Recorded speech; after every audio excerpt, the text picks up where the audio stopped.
கடந்த தேர்தலில் இவரின் வெற்றியை தடுக்க தேர்தலை தள்ளிக்கூட பார்த்தார்கள். ஆனால் நீங்கள் அவர்களை தள்ளி வெற்றியை தந்தீர்கள். இந்த தேர்தலில் தம்பி கதிரானந்த் அவர்களை மிகப்பெரிய வாக்கு வித்தியாசத்தில் நீங்கள் வெற்றி பெற வைக்க வேண்டும் என கேட்டுக்கொள்கிறேன். நம்முடைய 2 வேட்பாளர்களுக்கும் உதயசூரியன் சின்னத்தில் வாக்களிக்க தயாராகிட்டீங்களா?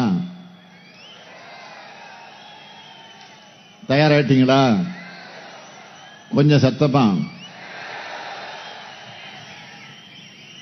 நீங்க வாக்களிப்பதோடு மட்டுமல்ல, இந்த ஸ்டாலினின் தூதுவனா உங்கள் பகுதியில் இருக்கக்கூடிய மக்கள் கிட்டையும் உதயசூரியனுக்கு வாக்கு கேட்கணும். கேட்பீங்களா? அப்புறம் என்ன, வெற்றி உறுதியாயிடுச்சு. அந்த தைரியத்தோட வேட்பாளர்கள் உட்காருங்க. இப்ப சீட்டு கிடைச்சிடுச்சு, உட்காருங்க. நாங்க தேர்தல் வந்தா மட்டும் வர்றவங்க இல்ல, எப்போதும் மக்களோட மக்களா இருப்பவங்க. எதிர்கட்சியாக இருந்தா ஒன்றிணைவோம் வான்னு உங்களுக்கு துணையா இருப்போம்.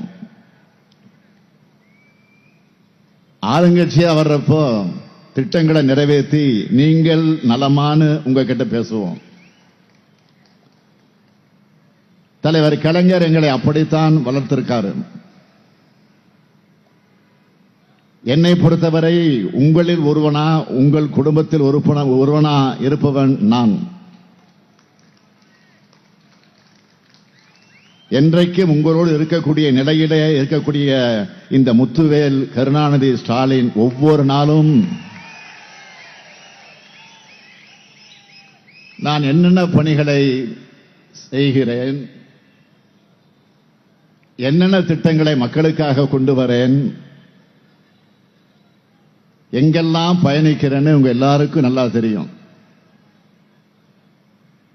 ஏன்னா என்னுடைய பொது வாழ்க்கைக்கு ஒரு திறந்த புத்தகம். ஆனா இப்ப தேர்தல் வந்துட்டதால தமிழ்நாட்டில் சில பார்ட் டைம் அரசியல்வாதிகள் வராங்க. யார சொல்றேன்னு உங்களுக்கு தெரியும். யாரு? பிரதமர் மோடி. பொய்களையும் அவதூறுகளையும் துணைக்கு அழைச்சிக்கிட்டு தேர்தல் சீசனுக்கு மட்டும் வருவாரு. வெள்ளம் வந்தா வரமாட்டாரு, நிதி கேட்டா கொடுக்க மாட்டாரு, சிறப்பு திட்டம் கேட்டா செய்ய மாட்டாரு. இப்படி மக்களை ஏமாத்தி தமிழ்நாட்டுக்கு எந்த நன்மையும் செஞ்சு தராம துரோகம் செய்யும் பார்ட் டைம் அரசியல்வாதிகளாக இருக்கக்கூடியவர்களை நீங்க புறக்கணிக்கணும். தேர்தல் முடிஞ்சதும் தமிழ்நாட்டு பக்கமே வரமாட்டாங்க. உங்ககிட்ட நான் கேட்கிற வாக்கு ஜெகத்ரட்சகனுக்கும் கதிரானந்தனுக்கும் மட்டுமல்ல, இந்த நாட்டில் சர்வாதிகாரம் தலை தூக்கக்கூடாது, ஜனநாயகம் கேள்விக்குறியாகிவிடக்கூடாது, சமூக நீதி காற்றில் பறக்கக்கூடாது, மதச்சார்பின்மைக்கு அச்சுறுத்தல் அறவே கூடாது என்பதற்காகத்தான் வாக்கு கேட்டு வந்திருக்கேன். இந்தியா கூட்டணிக்கு நீங்க அளிக்கிற ஒவ்வொருத்தருடைய வாக்கும்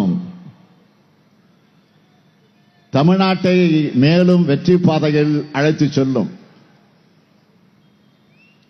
தமிழ்நாட்டை வெறுக்கிற பிரதமர் மோடிக்கு பதிலாக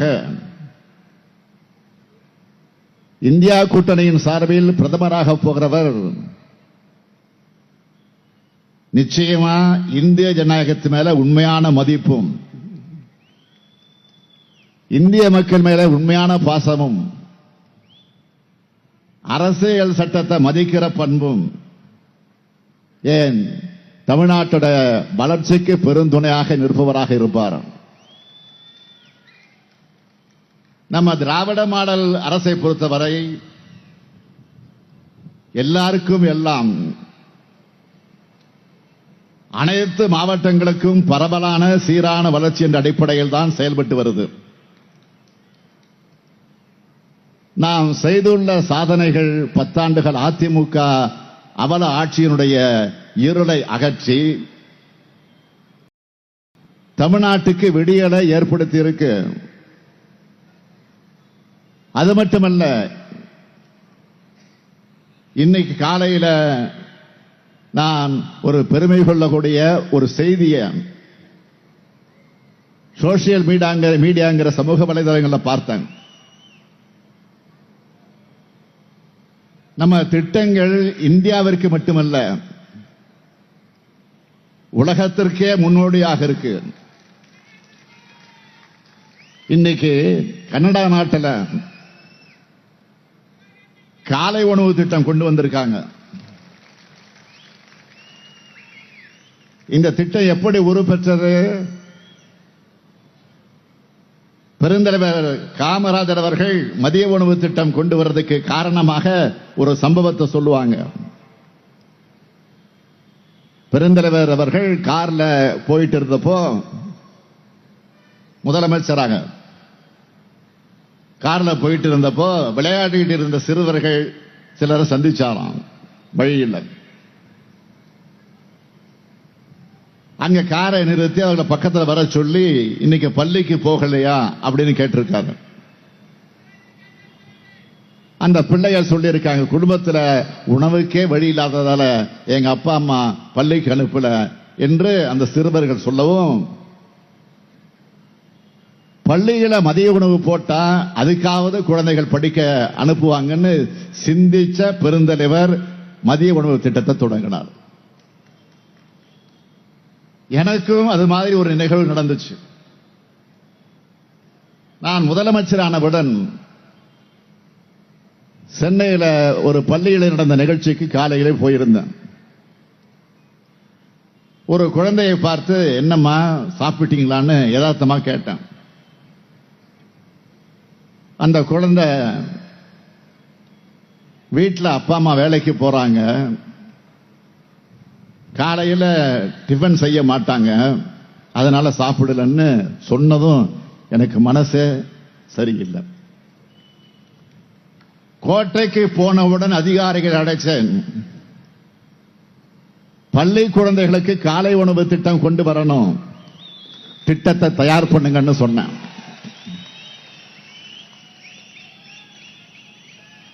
அதிகாரிகள் என்ன ரொம்ப பணிவா, சார் நம்ம நிதிநிலை ரொம்ப மோசமா இருக்கு,